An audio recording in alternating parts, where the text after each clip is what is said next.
Hello friends, very good morning. In today's lecture, we are going to learn next part from the chemical kinetics, that is nothing but what is rate law and numericals based on the rate law. So let us start with rate law. What is rate law? How it will be represented? Here, suppose we are provided with a reaction A plus B gives C as a product. Then rate law equation can be expressed in terms of rate. That is, rate is directly proportional to the concentrations of reactant. So according to the law of mass action, rate of reaction is directly proportional to the concentration of reactant A and B. So rate law expression can be written as rate is equal to the K A raised to X B raised to Y. Now what are X and Y here? So here if we suppose taken A of A plus B of B, then here we taken X and Y, because whenever we are writing expression for rate law, then X and Y may or may not be equal to the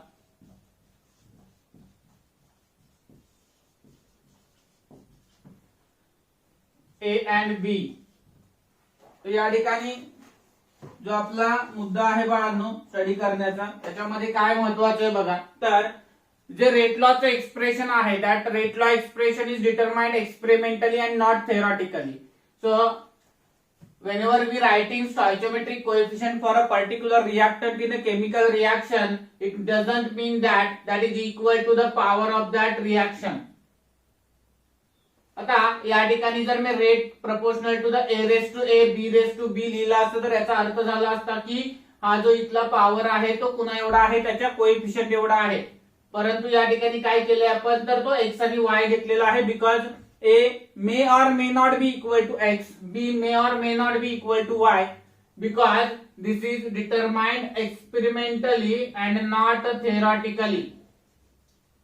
So this we have to calculate by taking certain experimental data. We'll see it later on. आता या ठिकाणी rate law आणि दुसरे एक term येतं rate constant. हा जो constant आपण घेतलेला आहे त्याला आपण रेट कॉन्स्टंट असं म्हणतो. आता या ठिकाणी आपण रेट लॉ हे कसं डिफाइन करायचंय आणि जो रेट कॉन्स्टंट आहे तो देखील आपल्याला डिफाइन करायचा आहे. हे दोन्ही आपण कशा पद्धतीने डिफाइन करू शकतो ते बघूया. What is rate constant? in the equation we see rate law or rate of reaction is equal to the K into concentration A raised to X B raised to Y. तर या ठिकाणी आपण जो rate of reaction आहे त्याच्या एवढाच rate constant असतो असं आपण सांगू शकतो, जर आपण कॉन्सन्ट्रेशन काय घेतले, रिएक्टंटचे युनिटी म्हणजे 1 घेतले. So how we can define rate constant? Rate constant of reaction is defined as rate of reaction when concentration of all the reactants taken to be unity. सगळ्या रिएक्टंटचं कॉन्सन्ट्रेशन जर आपण युनिटी घेतलेला असेल, 1 घेतलेला असेल, तर त्यावेळी रेट कॉन्स्टंट म्हणजे काय असतो, रेट ऑफ रिएक्शन असतो. So rate constant is defined as rate of reaction when concentration of all the reactants taken to be unity. Then what is rate law? How we can define a rate law? काय सांगता येईल rate law आपल्याला? तर जे equation आपण घेतलेलं आहे, बरोबर आहे का, ज्याच्यामध्ये काय केलेलं आहे, product of concentration of reactant घेतलेला आहे.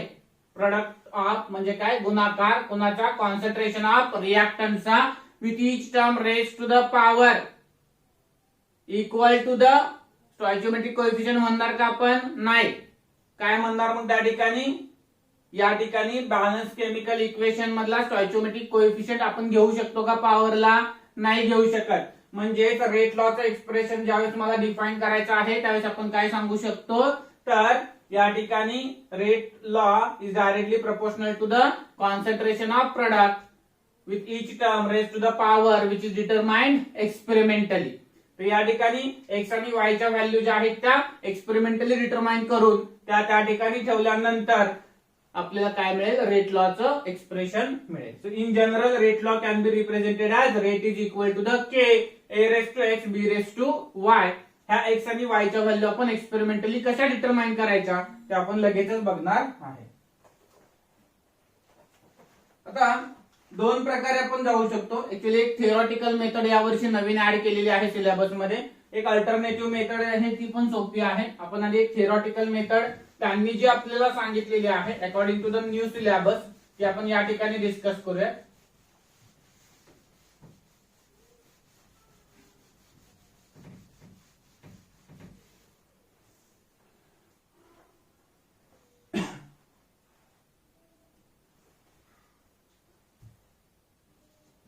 For x equal to 1, y equal to 1, rate is equal to the k a raised to 1 b raised to 1. याच्यावरून रेट लॉचं एक्सप्रेशन काय मिळालं आपल्याला, rate is equal to K concentration A concentration B असं आपल्याला rate लॉचं expression मिळालं. आता त्यांनी काय म्हणले बघा, the equation implies that rate of reaction depends. या इक्वेशन वरून कन्क्लुजन काय काढता येईल आपल्याला, rate of reaction depends upon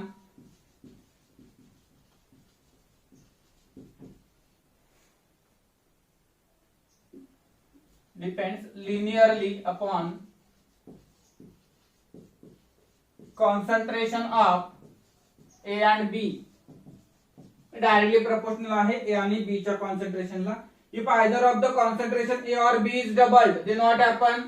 If either of concentration A or B is doubled, A किंवा B चं कॉन्सन्ट्रेशन डबल केला, then rate becomes double.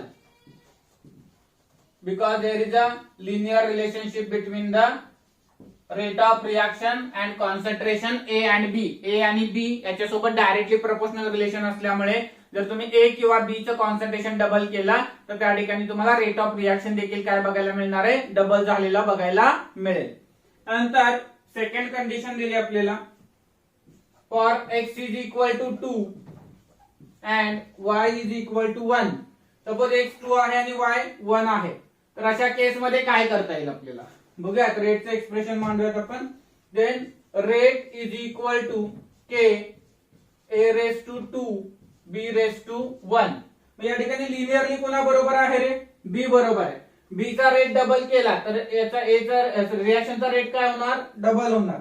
If concentration of A is doubled, A चा double केला तर काय होईल रे, rate becomes 4 times if concentration A doubled. Concentration A double केलं आपण तर रेट काय होणार बाळांनो, डबल होणार. म्हणजेच या ठिकाणी आपल्याला काय लक्षात ठेवायचंय, rate become 4 times if concentration A double. A चं कॉन्सन्ट्रेशन डबल केलं तर रेट काय होणार रे, 4 times होणार. फक्त बी चं कॉन्सन्ट्रेशन डबल केलं तर रेट काय इन्क्रीज होणार, 2 times इन्क्रीज होणार. तर अशा पद्धतीने आपण जर याच्यामध्ये कोरिलेशन बघितलं तर ए ची पॉवर किती आहे, 2 आहे. त्यामुळे जर आपण 2 times ए केला तर 2 raised to 2 म्हणजे किती टाइम रेट वाढणार त्याचा, 4 टाइम वाढणार. But at that time we must have to keep B constant. त्यावेळेस आपणास बी काय करावा लागणार आहे, कॉन्स्टंट ठेवावा लागणार आहे. देन डबल ऍट कॉन्स्टंट बी.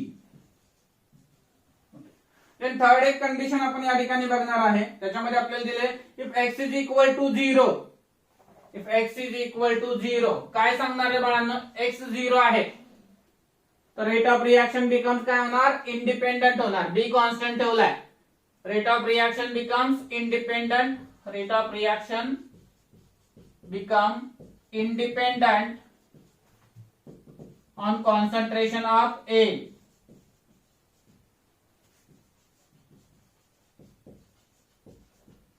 ए वरती इंडिपेंडंट होऊन जाईल. Then if x is less than 0, if x is less than 0, okay काय होईल रे, एक्स हा जर 0 पेक्षाही कमी असेल तर काय होणार, rate decreases as a increases, rate of reaction decreases as concentration of A increases.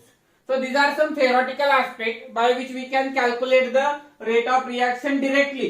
म्हणजे डायरेक्ट तुम्हाला आन्सर फाइंड करायचंय तर ही एक मेथड आहे आणि दुसरी मेथड जी आहे ती मी या ठिकाणी घेतोय, ज्याच्यामध्ये आपण न्यूमरिकल आस्पेक्ट मध्ये बघणार आहे की सॉल्व्ह कसं करायचंय. तिथेही मी तुम्हाला हे थिअरॉटिकल पण सांगेन. पुन्हा एकदा बघा, x1 आहे y1 आहे, डायरेक्टली प्रोपोर्शनल, a डबल केला रेट डबल होणार किंवा बी डबल केला रेट डबल होणार. एका वेळेस जो डबल करताय त्याच्या वेळेस दुसऱ्या वेळेस तो दुसरा जो आहे तो मात्र कॉन्स्टंट ठेवावा लागेल तुम्हाला. त्यानंतर जर आपण पाहिलं तर x2 घेतला y1 घेतला तर b कॉन्स्टंट ठेवा, a डबल केला तर रेट डबल होईल. त्यानंतर जर x 0 असेल तर rate become independent of concentration of a होऊन जाईल. त्यानंतर x लेस दॅन 0 आला, याचा मिनिंग काय रे, x जर लेस दॅन 0 येत असेल तर rate of reaction becomes independent. कशाचे इंडिपेंडंट असेल, रेट ऑफ रिएक्शन, सॉरी लेस आलं तर काय होणार, rate of reaction will decreases, rate of reaction will decreases as concentration of A increases. म्हणजे या ठिकाणी x लेस दॅन 0 होतोय, याचा अर्थ काय होणार आहे, मायनस मध्ये जाणार आहे आणि मायनस मध्ये गेला म्हणजे रेट ऑफ रिएक्शन काय होणार, त्या ठिकाणी डिक्रीज होत जाईल. तर अशा पद्धतीने एक थिअरॉटिकल आस्पेक्ट या ठिकाणी रिप्रेझेंट केलेला आहे. याच्यानंतर आपण त्याचाच न्यूमरिकल आस्पेक्ट या ठिकाणी बघणार आहे. काही न्यूमरिकल सॉल्व्ह करूयात आपण. एकदम सोपी आहेत बाळांनो न्यूमरिकल, काही अवघड नाहीये.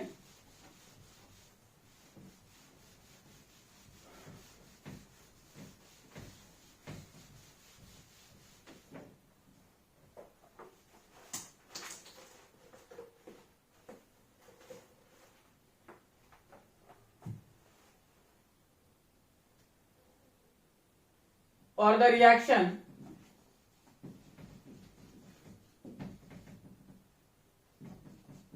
NO2 gaseous plus CO gaseous gives NO gaseous plus CO2 gaseous.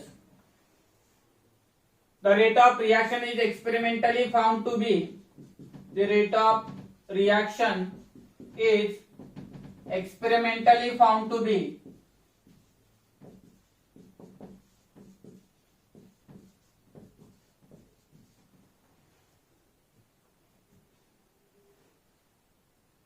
proportional to the square of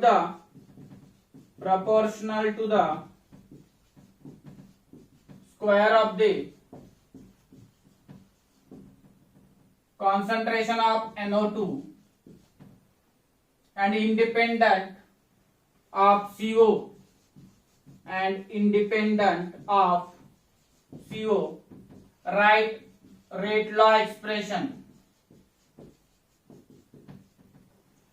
चला आता या ठिकाणी काय केले बाळांनो, तर आपल्याला एक रिएक्शन दिलेली आहे आणि कंडिशन त्यांनी मेन्शन केलेले आहेत. काही करायचं नाही आपल्याला. त्यांनी काय म्हणलेलं आहे की जो NO2 आहे त्याच्या स्क्वेअरशी प्रोपोर्शनल आहे आणि CO जो आहे त्याच्याबद्दल इंडिपेंडंट आहे. म्हणजे त्याचा रेट लॉचं एक्सप्रेशन काय येणार आहे बाळांनो, rate is directly proportional to the NO2 raise to 2 CO raise to 0. म्हणजेच काय येणार, rate law is equal to the K concentration of NO2 square is the expression for the rate law. Rate लॉचं expression मिळणार आपल्याला, direct मिळालं. एक मार्कचा question आहे. Okay, जास्त याच्यावरती पुढे डिटेल मध्ये विचारलं गेलेलं नाही आपल्याला. दुसरा एक क्वेश्चन याच्यामध्ये विचारला जातो की ऑर्डर ऑफ रिएक्शन काय आहे. तर हे जे सम ऑफ एक्सपोनंट्स आहेत याची बेरीज जी असेल पॉवरची ती काय असते, त्याची ऑर्डर ऑफ रिएक्शन. मग या ठिकाणी काय येणार, त्याची ऑर्डर ऑफ रिएक्शन विचारलेली नाहीये. आपण तिथं फक्त सॉल्व्ह करूया. पुढे आर्टिकल आपण लर्न करणार आहे. 2 + 0 किती आली, 2. So this is second order reaction. काय येणार, ऑर्डर याची second order reaction.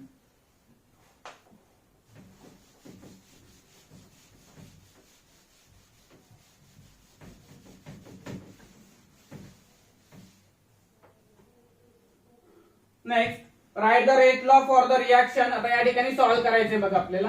Right the rate law for reaction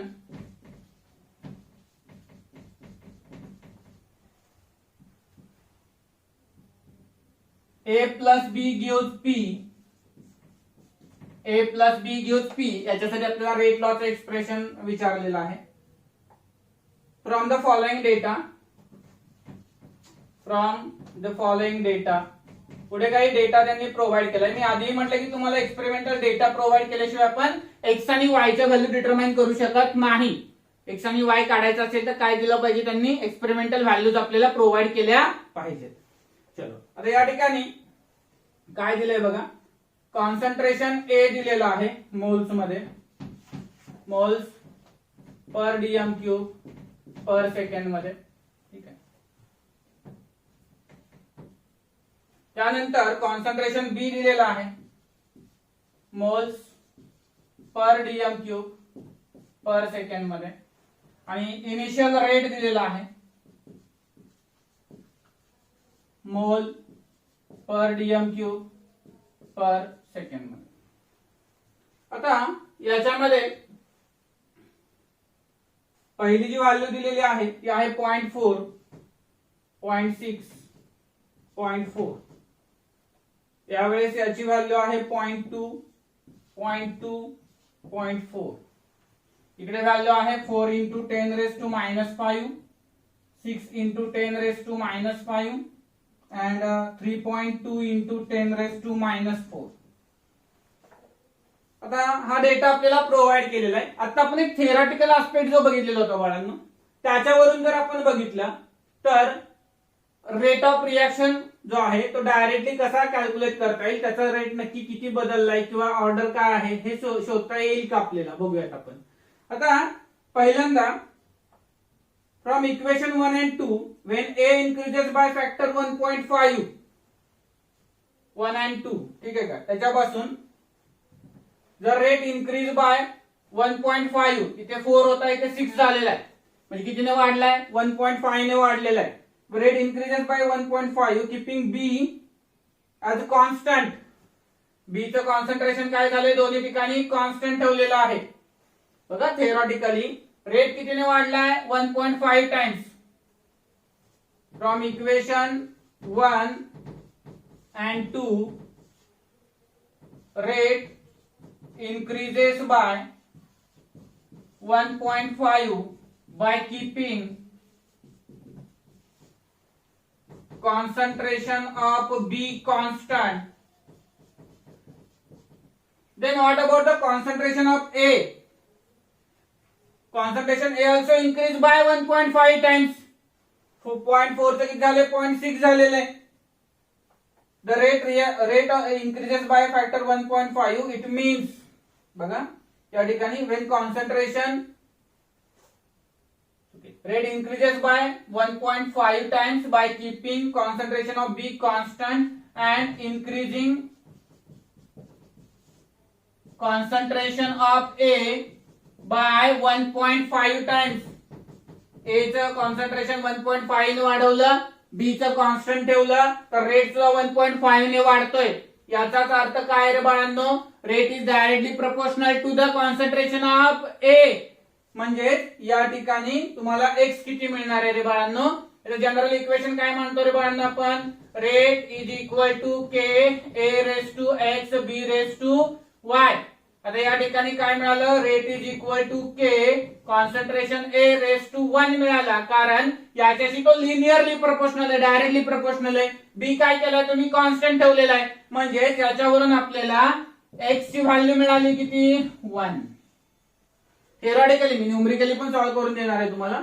then second, from observations of 1 and 3, फ्रॉम इक्वेशन 1 and 3 काय ऑब्झर्व होतंय बघा, बाय कीपिंग कॉन्सन्ट्रेशन, किंवा आपण म्हणूया तिथे रेट काय झालाय बघा, 8 टाइम्स इन्क्रीज झालाय rate. Rate increases 8 times when concentration A is constant. A चं कॉन्सन्ट्रेशन कॉन्स्टंट आहे, concentration B doubled and concentration B double. B चं कॉन्सन्ट्रेशन डबल केलं, ठीक आहे, तर रेट काय झालेला आहे, 8 टाइम्स इन्क्रीज झालेला आहे. म्हणजेच या ठिकाणी बीच्या कोणत्या पॉवरशी आपला जो रेट आहे तो डायरेक्टली प्रोपोर्शनल असेल. बघा बघा, from observation 1 and 3 it can be seen that when concentration of A and B are doubled. Just a minute. Okay sorry, इथे 0.8 दिलेलं आहे, तरी म्हणलं असं काय झालं, 0.8 दिलेलं आहे. म्हणजे आता काय केलंय, ए चं कॉन्सन्ट्रेशन डबल झालंय, बी चं देखील कॉन्सन्ट्रेशन डबल झालेलं आहे. when concentration A and concentration B is doubled, दोन्ही डबल केलेले आहेत. म्हणजेच या ठिकाणी रेट 8 टाइम्स वाढलेला आहे. काय प्रोपोर्शनॅलिटी असणार आहे रे दोघांमध्ये, विचार करा. ए ची पॉवर किती येणार, बी ची पॉवर किती येणार, त्यावेळेस रेट 8 टाइम्स इन्क्रीज होणार.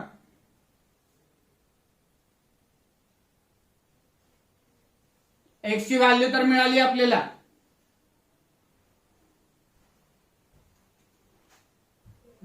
काय येणार, इक्वेशन काय येणार, therefore rate is directly proportional to the a raised to 1 b raised to 2. बघा या ठिकाणी हा 2 टाइम्स केला a, कारण आपल्याकडे x ची व्हॅल्यू अगोदर मिळालेली आहे ती आपण पुट केली या ठिकाणी. हा काय झाला, 2 raised to 1 किती झाला 2, आणि 2 raised to 2 किती झाला 4, 4 into 2 किती झाला 8. तर अशा पद्धतीने रेट काय होईल त्याचा 8 टाइम्स इन्क्रीज होईल. आता या पद्धतीने बघितलं तर आपल्याला जे रेट लॉचं एक्सप्रेशन आहे ते फायनली हेच मिळणार आहे, कारण x1 आलेला आहे आणि y2 आलेला आहे. थोडस क्रिटिकलनेस आहे याच्यामध्ये, याच्यापेक्षा थोडी सोपी मेथड आहे ती मी या ठिकाणी डिस्कस करतो, कारण यासाठी थोडं तुमचं लॉजिक चांगलं पाहिजे. आता जे तुम्ही या ठिकाणी सोडवलेलं आहे त्याच्यासाठी अल्टरनेट मेथड काय आहे बघा. या तिघांचेही इक्वेशन्स लिहून घ्यायचे, रेट 1, रेट 2, रेट 3 साठी. हा रेट 1 आहे तुमचा, त्याला आपण R1 म्हणूयात in short, initial rate. R1 is equal to the काय येणार तुमचं equation, K concentration A raise to X concentration B raise to Y. हे जनरल इक्वेशन मी मांडलं. आता तुमचा रेट किती आहे रे इथे, पहिल्यांदा 4 into 10 raised to -5 is equal to K. A चं कॉन्सन्ट्रेशन किती आहे 0.4 raised to X, B चं किती आहे 0.2 raised to Y. Let this be equation 1. Then second काय येणार equation, 6 into 10 raised to -5 is equal to K, 0.6 raised to X, 0.2 raised to Y. Equation काय आलं सेकंड.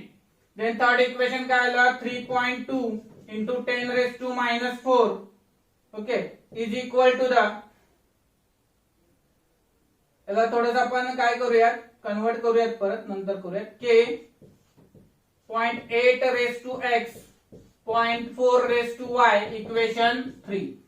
आता हे 3 इक्वेशन तुम्ही या ठिकाणी लिहून घेतले. त्याच्यानंतर तुम्हाला काय करायचे बाळांनो, की असे इक्वेशन 2 बघायचे ज्याच्यामध्ये एक कॉन्सन्ट्रेशन हे कॉन्स्टंट असेल. बघा कोणाचे आहेत, तर या ठिकाणी आपण बघितलं तर मला x आणि y बरोबर आहे का, इक्वेशन 1 आणि 2 मध्ये y जो आहे तो कॉन्स्टंट दिसतो.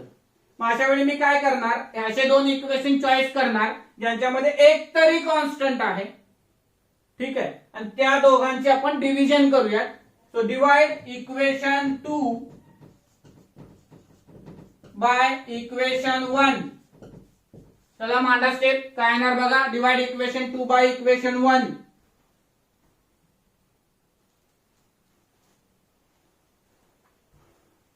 काय येतंय, डिवाइड इक्वेशन 2 बाय इक्वेशन 1 केलं आपण.